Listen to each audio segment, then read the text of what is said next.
Good morning, folks. Well, welcome back to another video. And as everyone who follows the channel must realize, I haven't had a video up for a while. And that's really simple. I've just been really super busy and, of course, challenged by this new project. So today's video is all about building up my floor area, including finishing up all the frame part of it and including the joists. And wow, what a challenge. But again, I'd never done a floor before, so you can expect that. So I hope you'll stay tuned and watch to the end and see how it all turned out.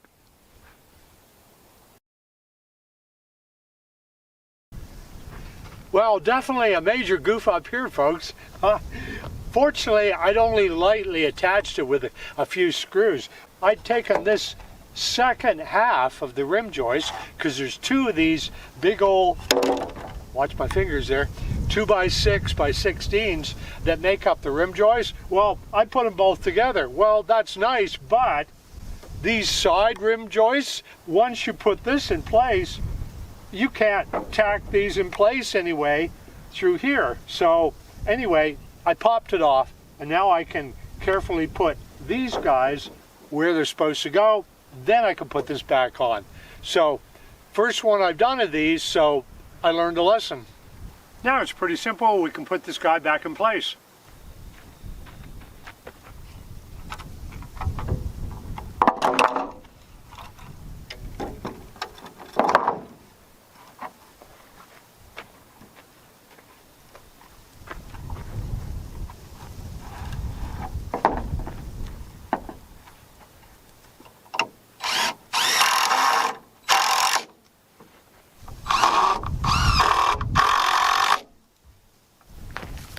Okay, folks, this is really cool. This double rim joist is all in place, and also the side rim joist all in place as well. Now, yours truly here is running out of screws, so I could only just tack all that stuff in place, but it's not a problem. I can come back later and then do the final fastening. So now it's time to do this side, but this is where it gets a little more complex. I used tie-down strapping similar to a mobile home, or a big manufactured home, in windy areas. Now, the problem with, as soon as I tighten them up, I found that the beam, these supportive beams, tended to start to roll a bit. And I'm like, I can't have that. So fortunately, I was able to straighten them up really nice and fasten them securely with these support planks that I put in here. Now, I'm going to have to take these support planks out of here, of course, so I can put the rim joists on. And so what I need to do first, though, folks, is just put all of these joists in place and screw them down. And I'm going to leave a little bit of room in here for me to hop in, and once they're all in place, and finally tighten down these hurricane straps. Okay, folks, what we're doing here is taking these hurricane ties and using Simpson strong tie hex screws and basically screwing these together. So I'm glad I had that extra piece of toast this morning for breakfast, because I need the extra weight, because what I'm trying to do here, and doing that successfully, is smushing down this 2x6 joist so that it sits flat on this beam, and then I can screw it in place, and hopefully that'll help prevent squeaks. So again, I'm using all my weight here. There's one in, 2, and 3. So I'm putting 3 screws here into the hurricane tie. Normally I don't like putting the bottom one in, because you can split the very bottom piece of your wood, but in this case the wood seems soft and pliable, and looks like I can get away with it.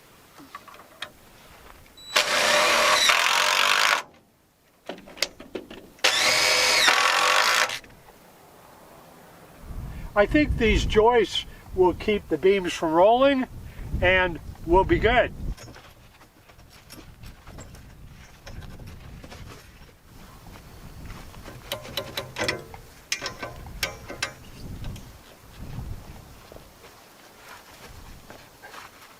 There, I'm going to call that good.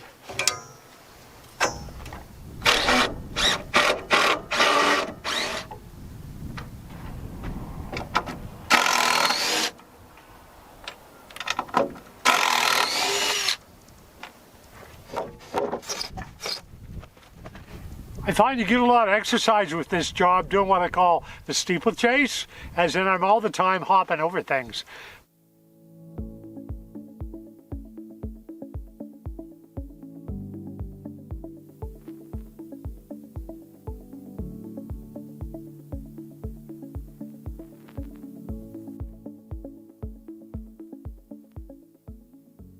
Waltzing Matilda, you'll come a waltzing Matilda with me. Bit of a song for my mate Chris over in Australia. G'day, Chris. So that means it's bowed and has what's called a crown on it. So that needs to be pushed down. So the good thing is I can just put my weight on this, and now it's gone nicely down to be level with the next inside rim joist here. There. Now it's nice and level with the other one.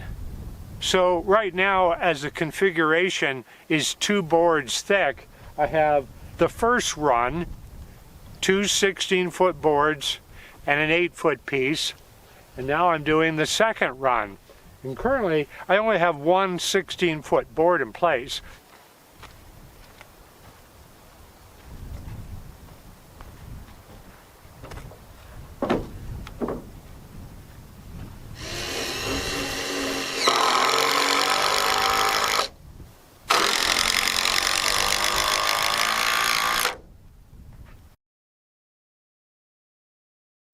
So I just put a little cabinet screw in here that I can use as a place to hold the end of the tape. And I've got one in every corner. Now you'll notice it doesn't go clear to the edge because, and that down that way is 40 feet. But that's okay. It's only 1.5 inches difference here. That should still tell me what I need to know. Now we'll just run her to the far corner diagonally.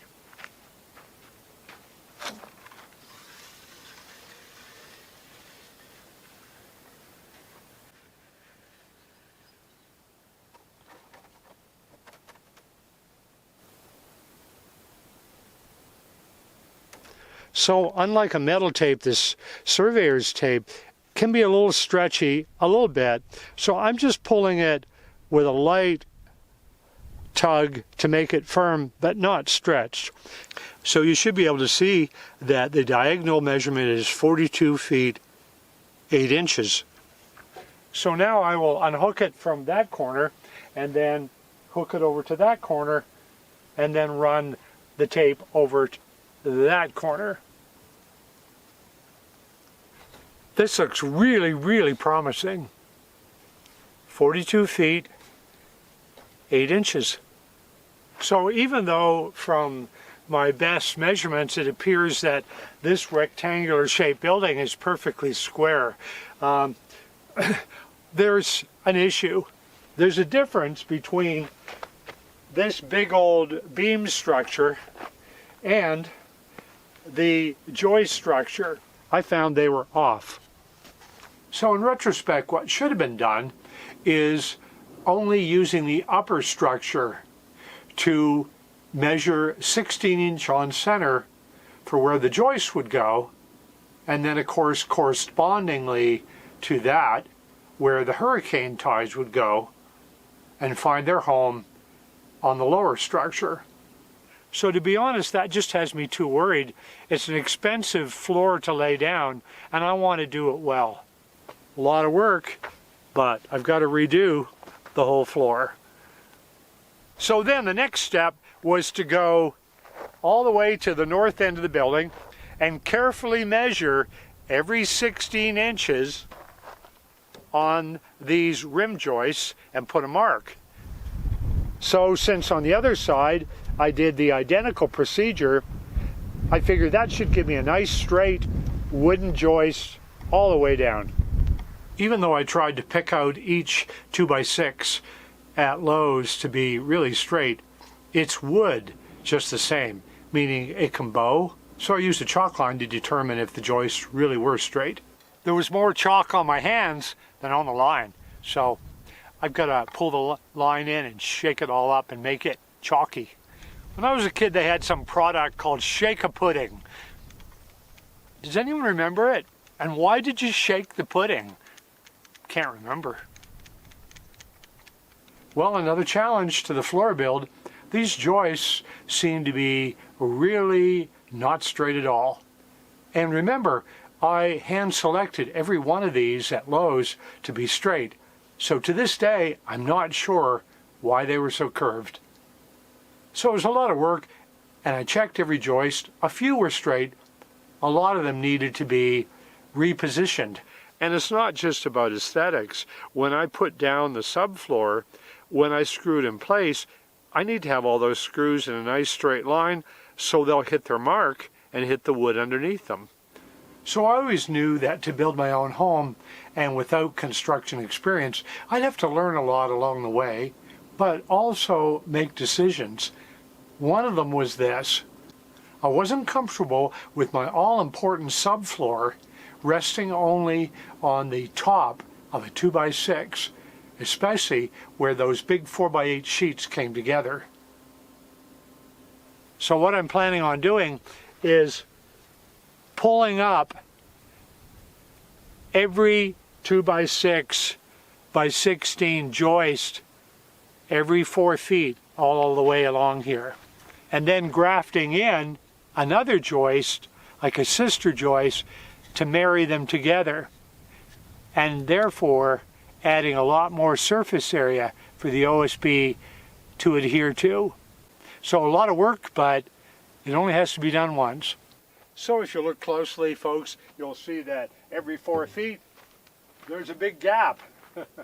And that's because I need to put double joists in these sections, so that again, every 4 feet I've got a nice big thick double joist to screw my subfloor to. How cool is that?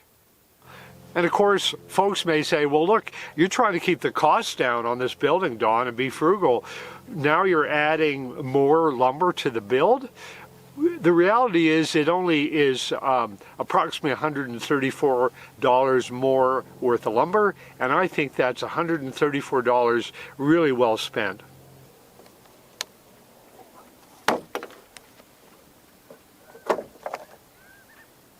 Thinking of you this morning, Simon.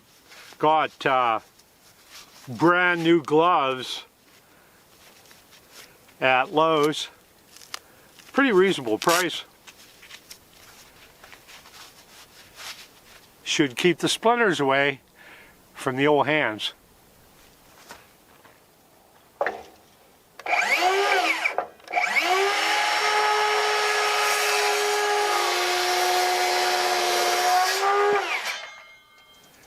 I'm always tempted to cut more than one together, but I know what will happen. The ends are going to be a little off.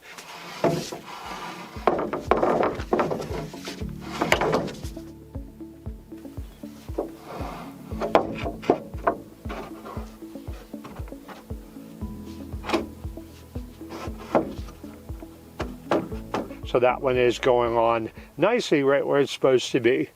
So you can see it's laying nice and flat here on top of the underlying pressure treated beam.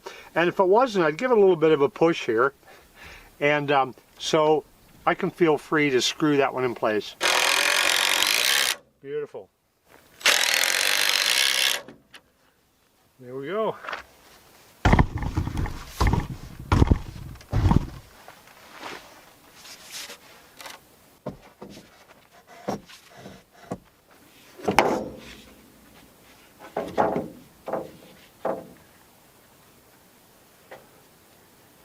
Good stretching exercise for the old physique.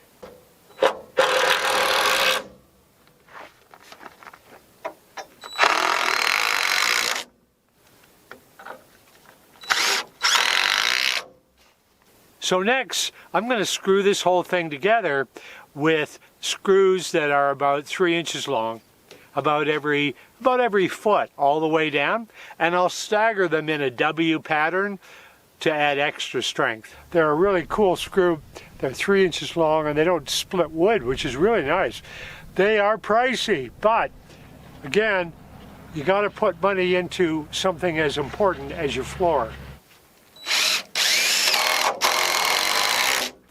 And I'll alternate on each side of the lumber. I'm not sure if it makes a lot of difference, but I thought I'd do that.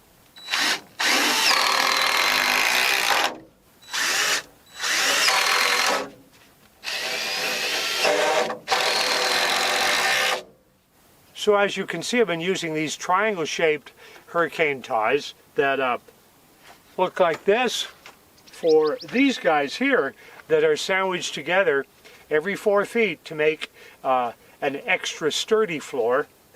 I'm using a Z-shaped hurricane tie like so. So I try not to do them in a horizontal line, so again it doesn't split the wood as easily. That's the method anyway.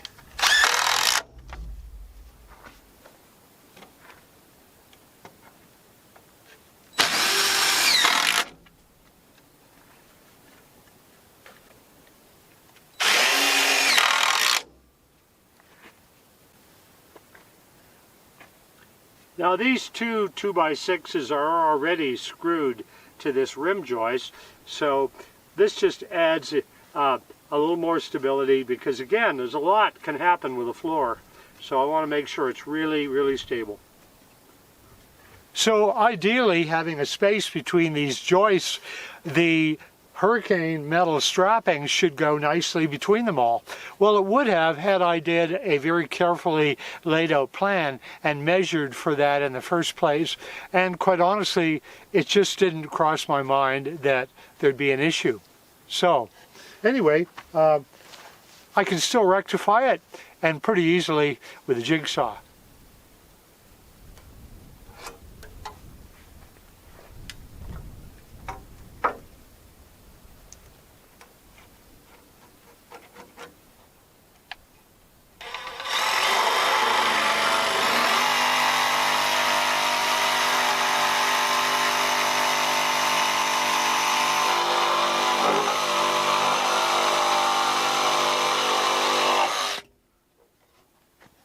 There we go. So yes, there's a nice big gap here and it's not a precision fit.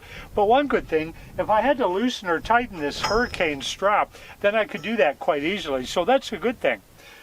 So I just married this together with a couple screws for now to put it in place. And then of course, I'll do a nice solid job of screwing it all the way along and pinching all that together to make a nice solid beam. So folks, this might look kind of space age or like solar panels, but not at all. This is really 2-inch foam board that I'm going to use to insulate underneath my floor. I'm going to actually do 2 layers, so it'll be 4 inches of insulation. For those of you who've watched me insulate the floor of my little cabin, I'm doing the same thing with my big home. So why I've got this all laid out like this is I'm going to be putting down 4x8 sheets of OSB subfloor, and so I did my best to measure everything carefully, and you know, it's just reassuring to see that yes, these big rows of 4x8 sheets would actually fit okay on my floor joist structure here. Well folks, in summary with this video, what I learned most importantly was, just as I suspected, wow, even rough construction where you're doing a floor, if you can be super accurate with your measurements, it'll save you a lot of trouble later on. But overall, even though there was a lot of work involved and I had to redo things, wow, I learned a lot. Oh, and a little word of encouragement to other folks who are building their own home, especially those who are off-grid.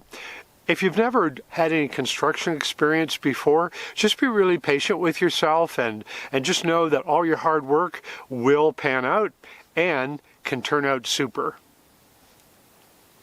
So if you're new here and you haven't subscribed, please subscribe. Also hit the notification bell. That'll let you know when my next video is put up. And I so appreciate you watching. And also too, I hope you learn a few things as I learn and embark on this absolutely amazing adventure of building my own home. So as always, to those who sent gifts, thank you so much. And wow, so appreciate all of that. And I really look forward to seeing you on the next video.